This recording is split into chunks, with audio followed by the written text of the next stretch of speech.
In the early pioneer days, herds of buffalo roamed the Great Plains from the Allegheny Mountains in the east to the Rockies in the west. People say they numbered over 100 million. The Indians often migrated with the buffalo because they were so dependent for food and fur in the cold winters. It is spring at Mr. Clark's private ranch, the time when the calves are born. Billy is just learning to stand up. Come on, Billy. Try hard, Billy. You can do it. And up he comes. He wants his mother, Polly. No, that's not your mother.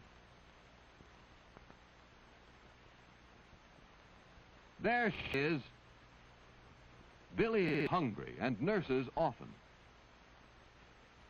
Buffalo calves are born with very heavy bones because soon after they are born, they run with the herd.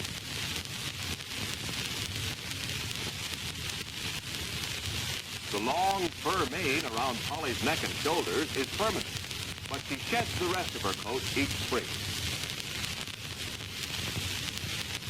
Nearby, little April stays close to her mother.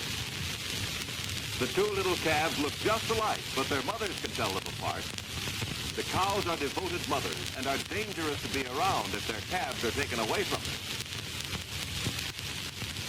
And so, Billy and April grow up to be playmates.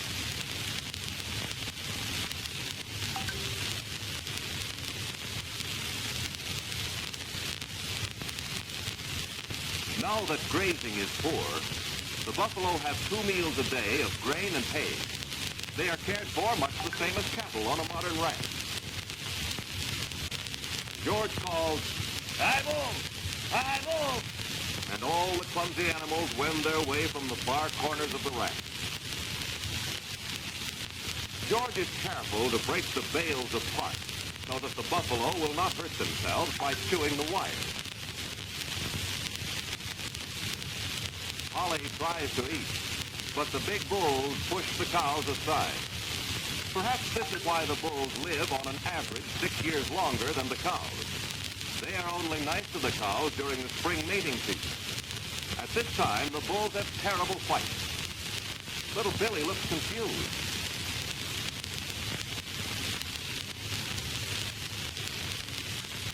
When Meanie comes near, there is always trouble. She shakes her horns at any animal in her way. Buffalo are not famous for their good disposition, but Meanie is the crossest of them all. Polly protects her calf and moves away.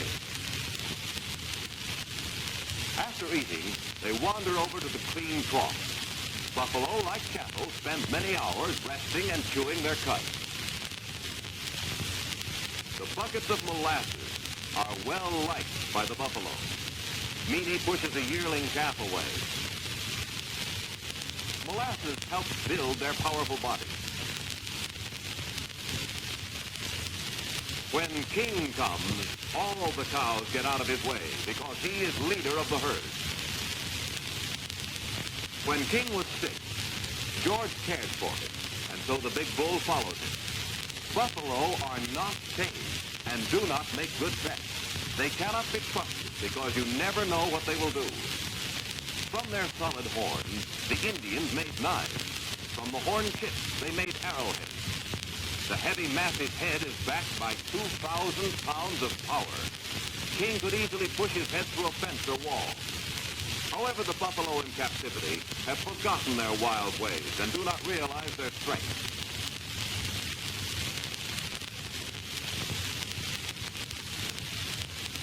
King wants the whole bucket. If he looks cross or carries his tail high, a sign of danger, George will quickly jump out of his way. Last night, there was a bad accident. Brutus, a mean bull, broke through the heavy fence and gored Starlight, who was about to have a colt. Even quick Starlight could not turn fast enough to get away. The buffalo may look gentle, but Starlight shows how fierce they really are. George has sent for Dr. Dick.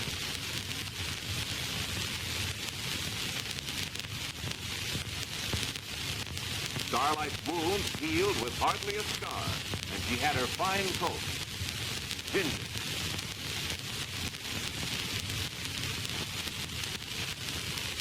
Starlight had the same good care that Mr. Clark gives all his animals. Billy and April like Mr. Clark because sometimes he feeds them from the bottle.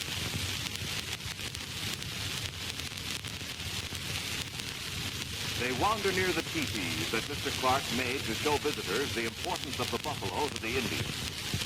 The buffalo would be extinct today if it had not been for our government and a few public-spirited men like Mr. Clark. In the early days, the teepees were made from skins like buffalo hides. But when the traders brought canvas, the Indians used that instead. Buffalo skins made bed covers and rugs. Even today, many people have car robes made from buffalo skins. At the fireplace, the women cooked buffalo meat. The traders brought them iron pots. The meat was also cut into strips and dried.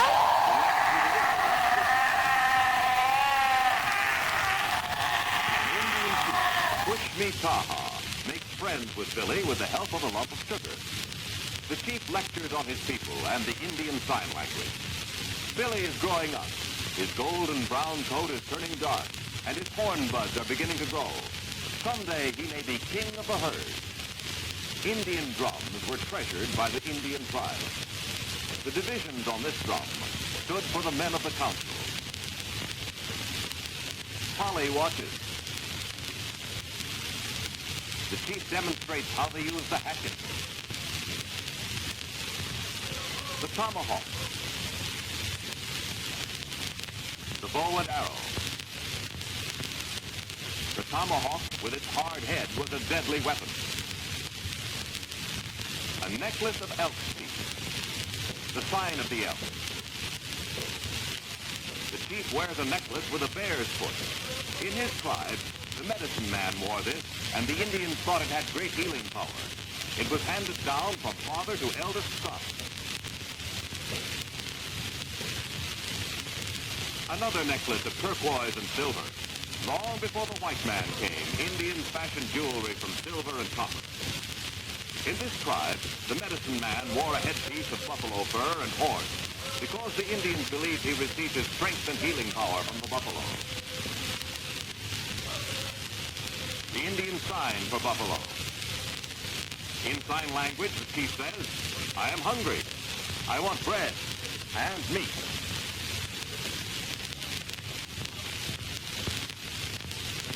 The bead design on his belt represented the eye of the buffalo. Each part of his costume had meaning to the Indians. The Indian bags were often beautifully decorated with beads. The breechcloth was worn both long and short. The sign for deer.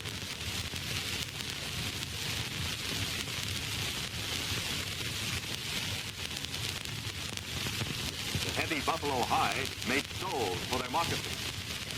The bead design stood for a row of teepees. Thus, his village, his home, the sign for home. The fringe was ornamental. Also, the rain would roll off the fringe and keep the Indian drier. The chief shows how the Indian could drag his breechcloth in dusty weather and wipe out his footprints if he were being followed. The medicine man's dance warded off the evil spirits and was supposed to bring health and happiness to his tribe.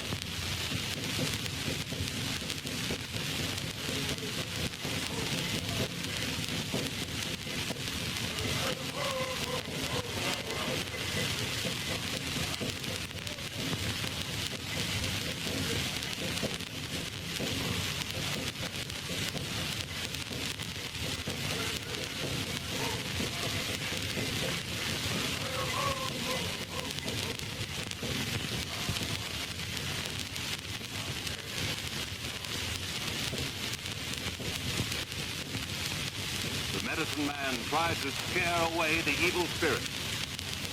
The Indians believed him and felt reassured.